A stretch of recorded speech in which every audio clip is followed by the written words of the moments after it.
ব্যাংকে টাকা রাখলে সুদ কম পাচ্ছেন, আপনার সঞ্চয় করে টাকার উপরে চান 100% সুরক্ষা, তাহলে আজকের ভিডিওটি শুধুমাত্র আপনারই জন্য। আজ আমি আলোচনা করব আপনাদের কাছে ভারত সরকারের সবচেয়ে সুরক্ষিত বিনিয়োগ পোস্ট অফিস সেভিংস অ্যাকাউন্ট নিয়ে। মাত্র 500 টাকার বিনিময়ে আপনি কিভাবে খুব সহজেই খুলে নিতে পারেন পোস্ট অফিস সেভিংস অ্যাকাউন্ট, আর কি কি সুবিধা পাবেন আর কিভাবে অ্যাকাউন্ট খুলবেন, সমস্ত কিছু আজকের ভিডিওতে আমি আপনাদের বলবো। তবে তার আগে নমস্কার বন্ধুরা, আমি শান্তনু। কেমন আছেন সবাই? আপনাদের সবাইকে স্বাগত জানাই আমার চ্যানেল পোস্টাল শান্তনুতে। এই চ্যানেলে আপনারা পোস্ট অফিস সম্বন্ধে নিত্য নতুন আপডেট পাবেন। আর যদি চ্যানেলে আপনি নতুন হয়ে থাকেন, অবশ্যই চ্যানেলটিকে সাবস্ক্রাইব করে পাশে থাকবেন। তো চলুন আর বেশি দেরি না করে শুরু করা যাক আজকের ভিডিও। অ্যাকাউন্ট খোলার যোগ্যতা, অর্থাৎ অ্যাকাউন্ট আপনি কখন খুলতে পারবেন পোস্ট অফিসে। তো চলুন আজকের ভিডিওতে আমরা এই নিয়ে প্রথমে বিস্তারিত জেনে নিই।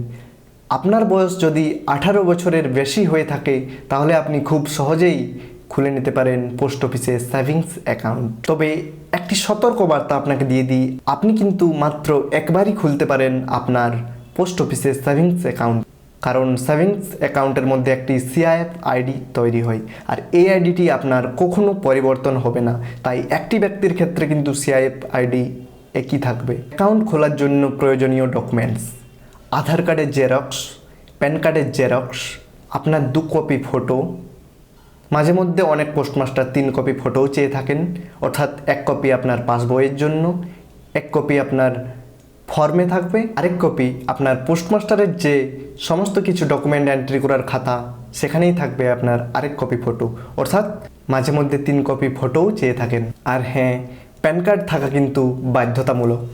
এবার আপনার মনে প্রশ্ন, কত টাকা লাগবে? আচ্ছা, মাত্র 500 টাকা দিয়েই আপনি খুলতে পারেন আপনার সেভিংস অ্যাকাউন্ট। তারপরে আপনি নিজের ইচ্ছে মতো যখন খুশি টাকা জমা করতে পারেন, যখন খুশি টাকা খুব সহজেই তুলে নিতে পারেন। চলুন জেনে নিই পোস্ট অফিসের সেভিংস অ্যাকাউন্টের কিছু সুবিধা। প্রথমত, এটিএম ও চেক। বর্তমানে পোস্ট অফিস থেকে এটিএম ও চেকের ব্যবস্থাও করা হয়েছে, অর্থাৎ আপনি খুব সহজেই এটিএম এবং চেক পোস্ট অফিসের অ্যাকাউন্ট থেকে পেয়ে যাবেন। মোবাইল ও নেট ব্যাংকিং। এখন আপনি পোস্ট অফিসের অ্যাকাউন্ট থেকে নেট ব্যাংকিংয়েরও সুবিধা পাচ্ছেন। ট্যাক্স সুবিধা। পোস্ট অফিসের সেভিংস অ্যাকাউন্টে অনেকখানি আপনি ট্যাক্সের সুবিধাও পেয়ে যাবেন।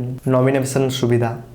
অ্যাকাউন্ট খোলার সময় বা পরে আপনি খুব সহজেই নমিনি যোগ করতে পারেন আপনার অ্যাকাউন্টের সঙ্গে। এবার আপনার মনে প্রশ্ন, তাহলে আমি অ্যাকাউন্ট ফর্ম কোথা থেকে সংগ্রহ করব? আচ্ছা, আপনার বাড়ির পাশের যে পোস্ট অফিস রয়েছে সেখানে গিয়েই আপনি পোস্টমাস্টারকে বলুন যে আমি নতুন সেভিংস অ্যাকাউন্ট খুলবো, আমার ফর্ম চাই। উনি আপনাকে দিয়ে দেবেন পোস্ট অফিস সেভিংস অ্যাকাউন্ট খোলার ফর্ম। আশা করছি আজকের তথ্যগুলো আপনাদের খুবই কাজে লাগবে। সরকারি গ্যারেন্টি আর নিশ্চিত সুরক্ষার জন্য পোস্ট অফিসের সেভিংস অ্যাকাউন্ট একটি অন্যতম বিকল্প। তো আজকের ভিডিওতে আমি পোস্ট অফিসের সেভিংস অ্যাকাউন্ট নিয়ে বিস্তারিত আলোচনা করলাম। এরপরেও যদি আপনাদের মনে কোনো প্রশ্ন থেকে থাকে অবশ্যই কমেন্ট বক্সে জানাবেন, আমি আপনাদের যথাযথ উত্তর দেওয়ার চেষ্টা করব। ভিডিওটি ভালো লাগলে একটি লাইক করবেন আর আপনার সমস্ত বন্ধুদেরকে শেয়ার করে জানিয়ে দিন পোস্ট অফিস সেভিংস অ্যাকাউন্টের ডিটেলস। তো চলুন দেখা হচ্ছে পরের ভিডিওতে। ততক্ষণ ভালো থাকবেন, সুস্থ থাকবেন। থ্যাংক ইউ, ধন্যবাদ, জয় হিন্দ।